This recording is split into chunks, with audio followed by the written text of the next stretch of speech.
హిమాలయ పర్వత శ్రేణుల్లో అద్భుతమైన ఘట్టం ఆవిష్కృతం కానుంది. దేశ చరిత్రలోనే సరికొత్త మౌలిక వస్తువుల విప్లవానికి హిమాలయ పర్వత శ్రేణులు సాక్ష్యంగా నిలవబోతున్నాయి.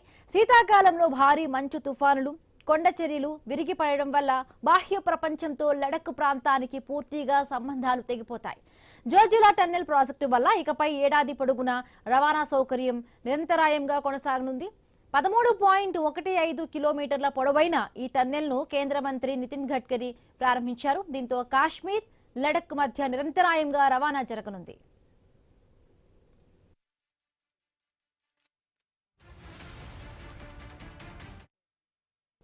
జమ్మూ కాశ్మీర్లోని బాల్తాల్, లడఖ్లోని మీనామార్గ్ ప్రాంతాల మధ్య సముద్ర మట్టానికి దాదాపుగా 11,578 అడుగుల అసాధారణ ఎత్తులో ఈ సొరంగ మార్గం నిర్మించారు.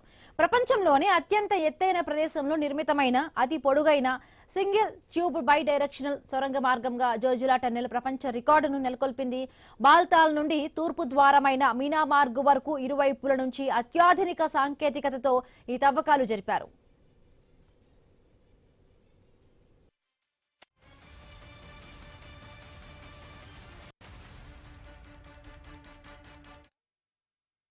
హిమాలయాల్లోని భౌగోళిక పరిస్థితులు, ప్రమాదకరమైన మంచు చర్యల తీవ్రతను తట్టుకునేలా ఈ టన్నెల్లో న్యూ ఆస్ట్రియన్ టన్నెలింగ్ మెథడ్ సాంకేతికతను ఉపయోగించారు. జియో టెక్నికల్ మానిటరింగ్ తో పాటు షార్ట్ క్రీట్, రాక్ బోల్డింగ్ వంటి అత్యాధునిక పద్ధతుల ద్వారా ఈ భూగర్భ అద్భుతాన్ని ఆవిష్కరించారు. ప్రజా రవాణా మాత్రమే కాకుండా దేశ భద్రత పరంగానూ ఈ ప్రాజెక్టుకు అత్యంత ప్రాధాన్యత ఉంది. చైనా, పాకిస్తాన్ సరిహద్దులను ఆనుకొని ఉండే ద్రాస్, కార్గిల్, లేహ్ వంటి సున్నితమైన ప్రాంతాలకు భారత సైన్యం యుద్ధ సామాగ్రిని ఏడాది పొడుగునా ఎలాంటి ఆటంకం లేకుండా తరలించడానికి ఈ జోజిలా టన్నెల్ ఒక లైఫ్ లైన్ గా మారబోతోంది.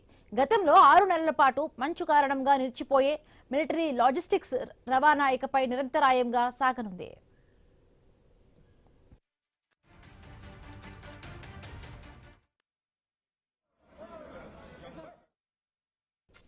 ఈ ప్రాజెక్టు ప్రస్థానం 2020 అక్టోబర్ 1న ప్రారంభమైంది.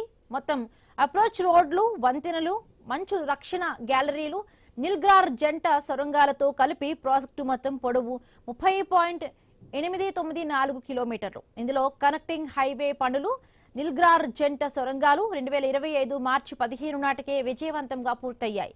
ఇక మిగిలిన పనులను కూడా వేగవంతంగా పూర్తి చేశారు. This site we have even minus 35 degree Celsius of the temperature. You just see we are working 24 hours. All the people from the contractor as well as authority engineer and NHIDCL, they'll be working here for 24 hours so that this project has been possible to go. This project is very much good for the uplifting the lifestyle of the people from Kashmir side. Especially it is very much beneficial to Ladakh side because bringing lots of commodities, items and things with the trucks. We are just like soldier. We are engineer. We are soldier. Here also we are fighting against the the things to uplift the lifestyle of the people and to help the Indian nation to be beside them and to work such iconic vision. I said it is a matter of only pride for me. This site we have